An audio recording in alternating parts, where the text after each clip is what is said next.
The internet, an ever-growing library of human knowledge, e-commerce sites, cat memes, conspiracy theorists, and dumb YouTube explainer videos.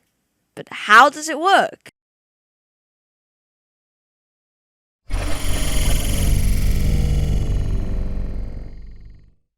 In short, the internet is a network of computers. That's it. End of video. Thanks for watching. Wait, hold up. Did you think we'd make a 30-second video and not make it a hashtag shorts to take advantage of that sweet, sweet shorts fund? Of course! This isn't the end. Let's continue. Woo! First, let's go back to the roots of the internet.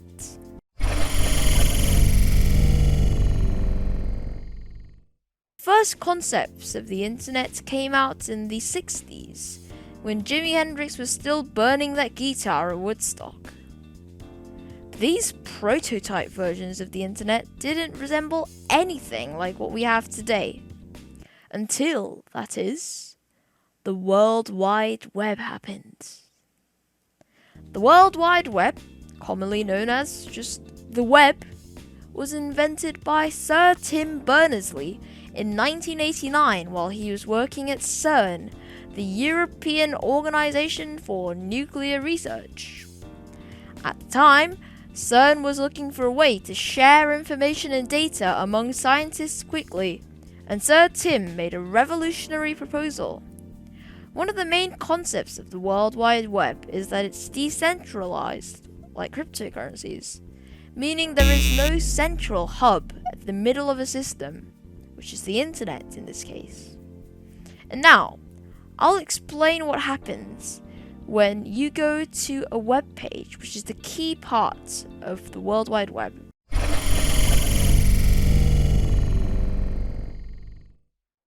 Alright, let's go. Here we go! To load up a web page, first your computer asks a DNS server to find the IP address for the URL that you just typed in. That's a lot of abbreviations, right? To explain in more human terms, it's a bit like how you'd find directions to your friend's house via Google Maps. In this case, the DNS server is the big database containing all the addresses and locations of whatever, and the URL is the address of your friend's house that you want to enter to, get there, while the IP address is the precise directions to get you to your destination.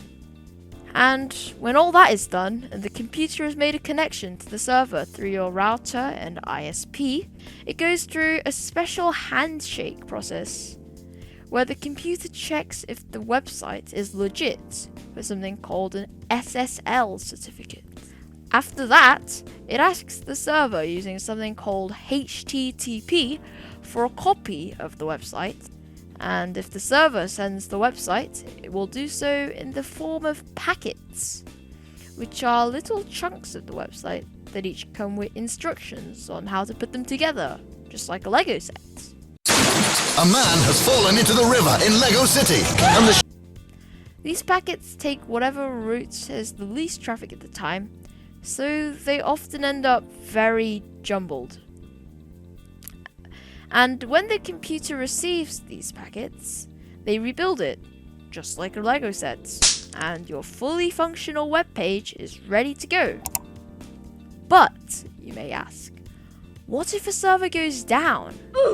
What if the website doesn't load? How do all the other servers keep working? Well, the internet relies on a key idea called distributed networking.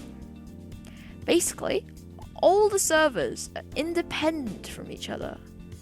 So, even if one server breaks, all the others are unaffected. Isn't that so cool?